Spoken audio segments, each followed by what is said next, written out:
And not to get like too dark, but again, just like the depression. Like I was just depressed about the future. So I think So the depression was a motivator. it was the biggest motivator ever. Yeah. I was like, I need to take myself out of this situation. Still in Austin, and now we're here at Stiles Switch BBQ. Another possible contender for my last meal, bit of brisket, bit of picanha. We're going to be talking to Ewan, who's the pit master, and he's actually been a friend of mine for many years. Another really interesting point about this space is that the car park that we're in right now is a very special spot. All right, all right, all right. It was featured in a movie called Dazed and Confused. If you haven't seen Dazed and Confused, It'd be a lot cooler if you did. I would recommend going and watching it. This is the scene where the Emporium was set, where all the kids used to go and play snooker and pool and shit like that.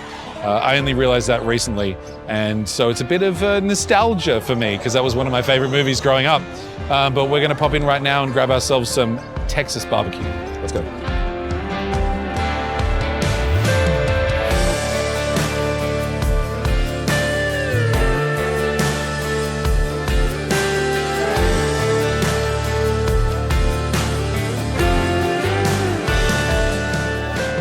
I think it would have been, I don't know how many years ago, and it was like one of the Hendersons or the Popovskis or something that said to me, "Oh, Ewan's moving to Texas," and I was like, I thought they were trolling me. I was like, "What the fuck is he moving to Texas?" I didn't know you well enough to know that you had an American my parent. family, yeah.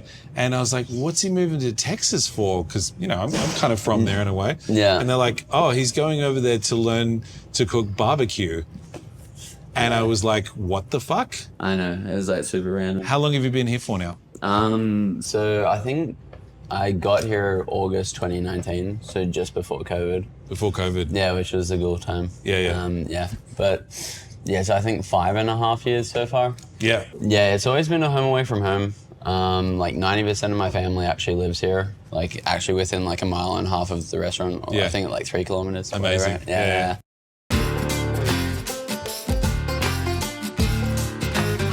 So because of you, I've been coming to this particular barbecue place for the last few years when I've been coming here.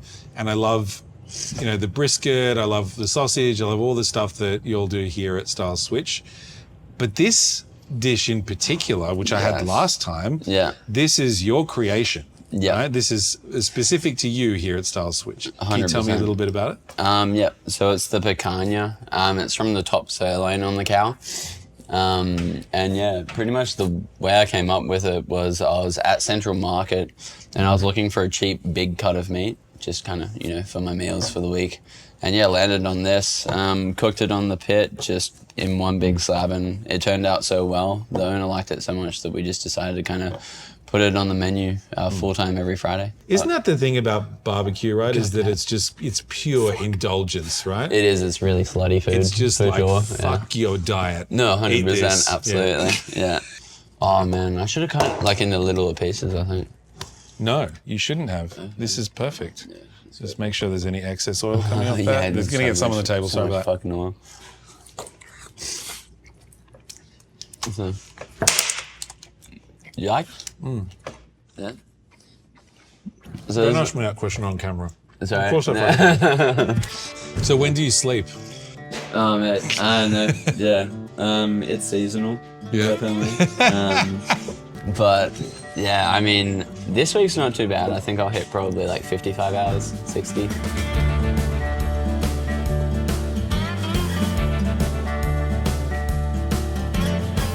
So one of the reasons I'm here is like I'm searching for my last meal. Well, anywhere on earth. Okay, damn. Right? Yeah, I wish I knew this. I would have tried a bit harder.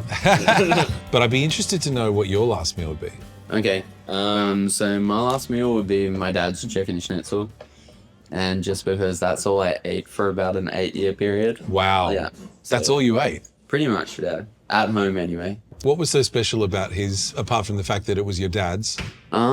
He's just a like phenomenal cook. Like he really is. He doesn't pound the breast out. He'll get a breast and he'll just cut it into like 4 thin strips. So you're maximizing your breadcrumbing. Yeah. So, And then you don't get the dry inside 100%. of it. You get, Yeah. No, it's just juicy. like juicy, tender fibers the whole way through. When was the last time you had his chicken schnitzel? Man, I want to say like 10 years ago. Oh no, really? It was a while ago, yeah. Oh, but he's come here to visit you. No, 100%. So you don't demand a chicken schnitzel of him? I give him brisket now. Yeah, it's time for me to pay him back a little bit.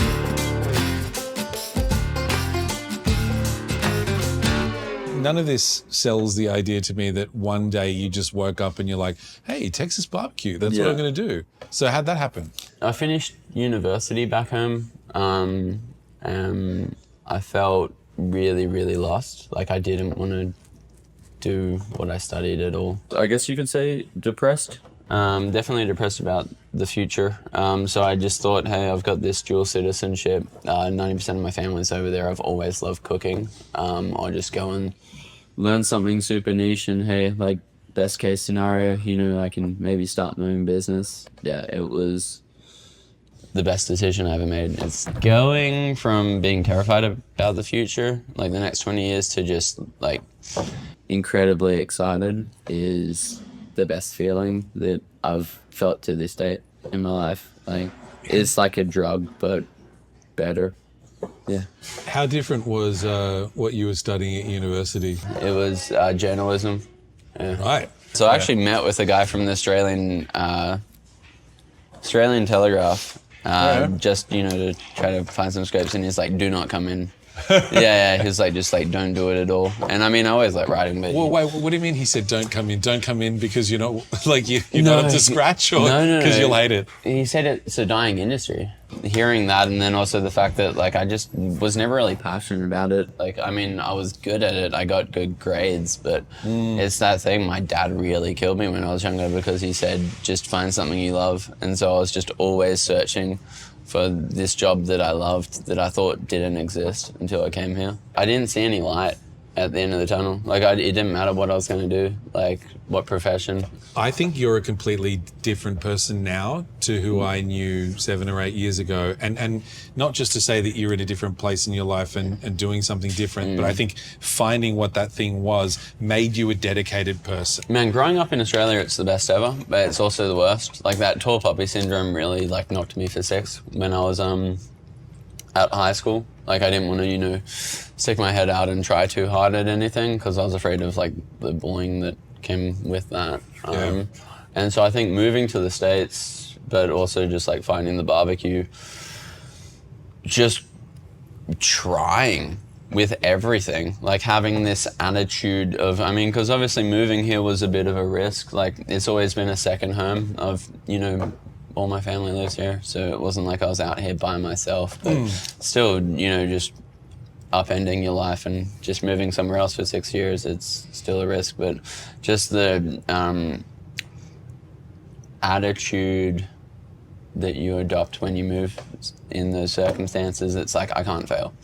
It's like, I don't give a shit about anything else right now. Like, I will not fail. I will succeed at this. And so, I think that moving here, that was just kind of the biggest flip for me in both like my working and personal life.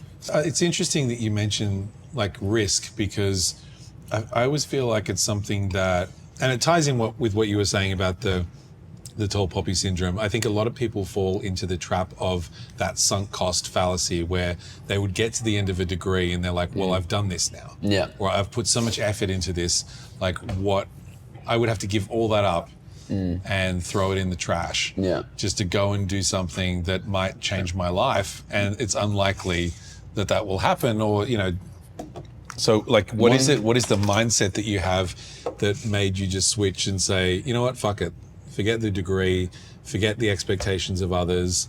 I'm going to take this risk and move to another country. Yeah, and not to get like too dark, but again, just like the depression. Like, I was just depressed about the future.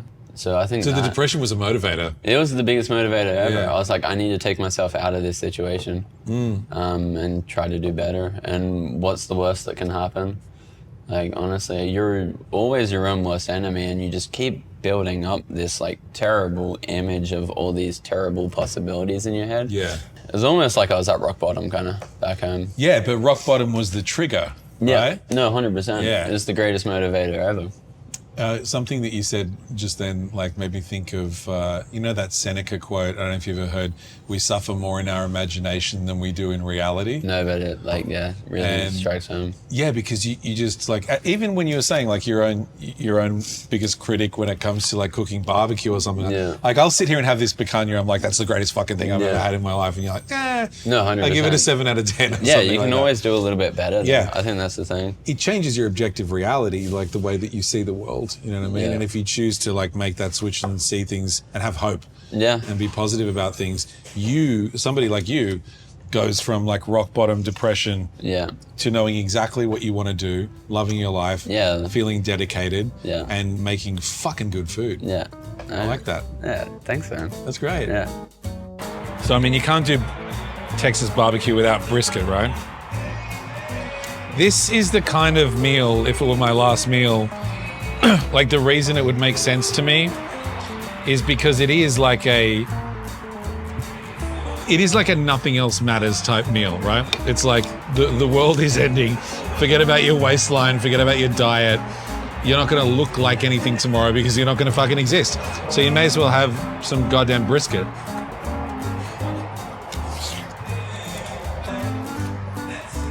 Fuck. Oh. It really tells you about it. You know? It tells you all about it.